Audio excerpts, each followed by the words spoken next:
Hello class 9th, hope you all are doing well. Students, today in this video I am going to continue the same chapter in chemistry, that is your water. In previous video you have learned about the different characteristics of water and what you know that water is a universal solvent. So what is solvent? Solvent is a liquid medium in which a solute is dissolved, and when solute but mixed with solvent, then it forms a solution. So in this video I'm going to explain you about different types of solutions, right? That is your saturated solution, unsaturated solution and supersaturated solution. Then solubility of what is solubility? Solubility of gases in water and water of crystallization, and difference between hydrated salts and anhydrous salts. So let's start the chapter water. Depending upon the amount of solute, the solution can be categorized into three types. First is your saturated solution, second is your unsaturated solution, and third is your supersaturated solution. Now take a water in a beaker and add 1 spoon of salt in it and stir it, then it can easily dissolve. Then add 1 more spoon of salt and it can also easily dissolve. So this solution is what it is called unsaturated solution because it can dissolve more of solute. But a condition came when you add more salt in this solution, then this salt will not dissolve, and that condition in that condition the solution is called what? Saturated solution. Means a solution in which no more solute can dissolve. Understood? So what is your unsaturated solution? It is a solution in which more solute can be dissolved at a given temperature is said to be unsaturated solution. For example, 6 gram of sodium chloride dissolved in 100 gram of water at 25 degree Celsius. Unsaturated solution can be defined as it is a solution in which no more solute can be dissolved at the given temperature is called saturated solution. For example, 36 gram of sodium chloride, that is your salt, common salt, can be dissolved in 100 gram of water at 25 degree Celsius. It means that if suppose you have 38 gram of sodium chloride and water is 100 gram, right, and temperature is 25 degree Celsius, तो फिर क्या होगा? तुम्हारा सिर्फ 36 gram sodium chloride ही dissolve होगा. Why? Because after dissolving 36 gram of salt in 100 gram of water, it becomes saturated solution. So 2 gram of solute could not dissolve in this solution and it will remain undissolved. Now the question is, can you convert a saturated solution to an unsaturated solution? Yes, we can convert a saturated solution to unsaturated solution. How? By heating the saturated solution slowly, because a saturated solution can dissolve more of the solute at a high temperature. And second is by adding more solvent to the saturated solution. Actually, increased amount of solvent can dissolve more of the solute at that temperature. But if you decrease the temperature, then what's happened? Actually, if temperature is lowered or decreased, then solubility of the solid also decreases. And then what's happened? A part of the dissolved solute separate out in the form of crystals. It means we cannot add more of solute in a saturated solution. But suppose if you take a saturated solution and add more solute in it and then start boiling it or you start heating it, then what's happened? Then it can dissolve more of solute. It means we can convert this saturated solution into a supersaturated solution. So what is supersaturated solution? It is a solution in which more solute is present at a given temperature than in saturated solution. Is called supersaturated solution. For example, 50 gram of sodium chloride can be dissolved in 100 gram of water on heating. It means that when you start cooling this solution, then what's happened? This excess salt can be crystallized out. It means what on cooling a supersaturated solution, the excess salt present in the solution separates out in the form of crystals, right? But different solutes, they dissolve to a different extent in the same mass of a solvent. That is, they have different solubilities. So the question is, what is solubility? Solubility of a solute is the maximum amount of solute in grams which can be dissolved in 100 gram of solvent to form a saturated solution at that temperature. Now next is your qualitative effect of temperature on solubility. There are many substances or salts whose solubility either increases or decreases with rise in temperature. So as in your syllabus, only the solubility of these three salts are given. So you learn only about solubility of these three salts. First is your what? Sodium chloride, whose solubility increases slightly with rise in temperature, right? Second salt is your calcium sulfate, whose solubility decreases with rise in temperature. And third salt is potassium nitrate, which has the highest solubility at 100 degree Celsius. Understood? Now next is your solubility of gases. Actually, pressure and temperature are the two factors which influence the solubility of a gases in water. And but first we will just learn the effect of pressure on solubility of gases.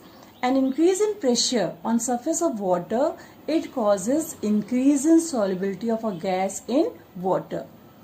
Actually, solubility of a gas in water at a fixed temperature can be correlated by the Henry's law, which states that at any given temperature, the mass of a gas dissolved by a fixed volume of a liquid is directly proportional to the pressure on the surface of the liquid. Means mass is directly proportional to pressure. Means if pressure increases, more mass of the gas is dissolved.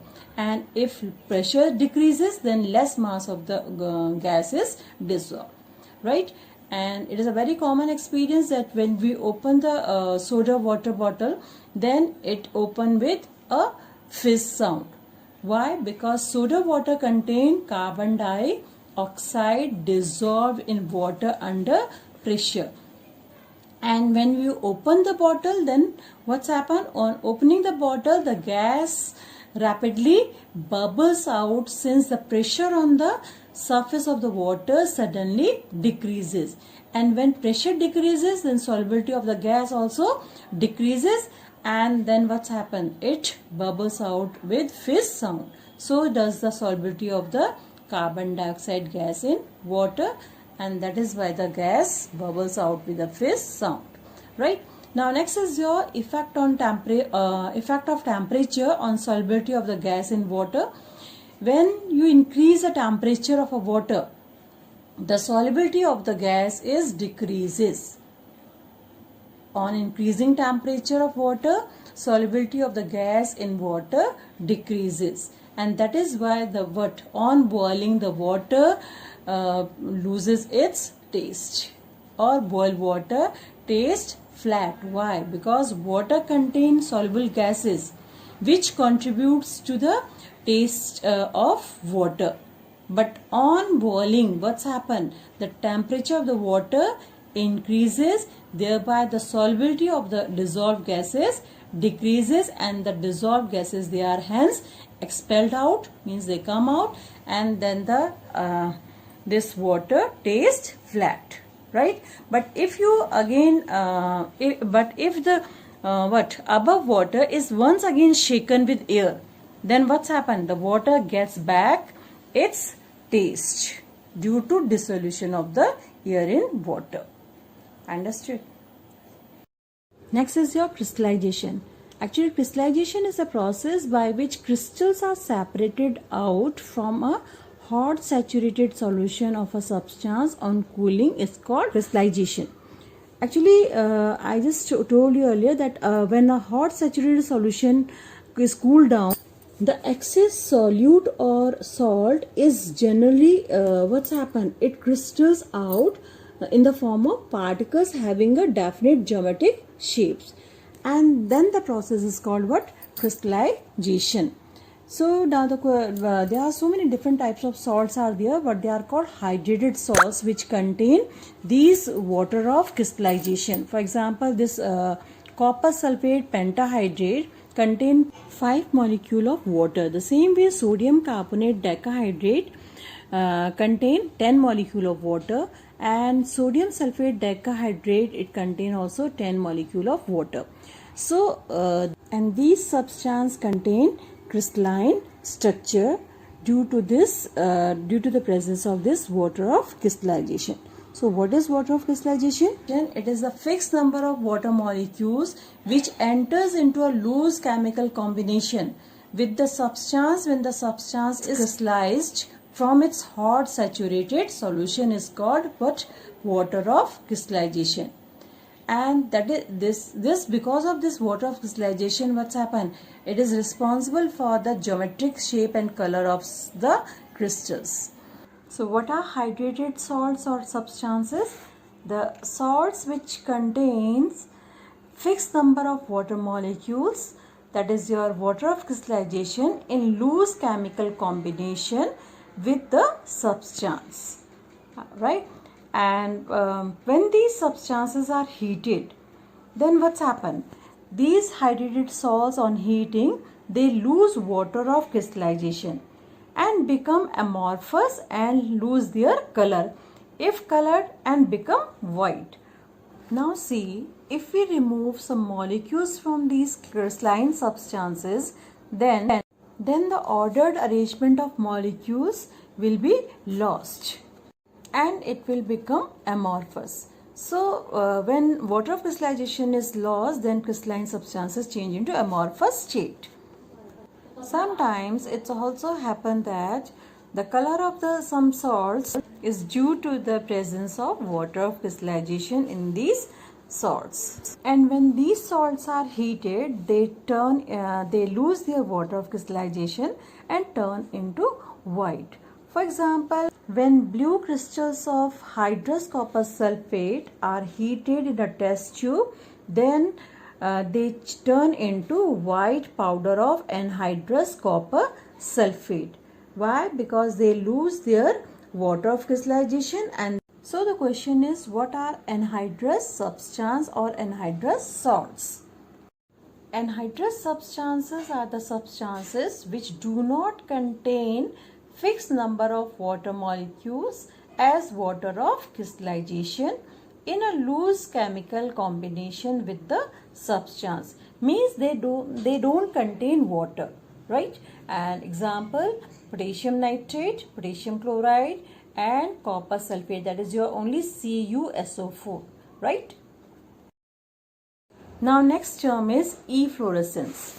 Efflorescence is actually, these are also crystalline hydrated salts which on exposure to the atmosphere lose their moisture or water of crystallization partially or completely to the atmosphere and change into the amorphous state, and the substance is called efflorescent and the phenomenon is called efflorescence. And examples of efflorescent salts are what? Epsom salt, that is your magnesium sulfate, hydrated magnesium sulfate, and your washing soda, that is your hydrated sodium carbonate, and hydrated copper sulfate.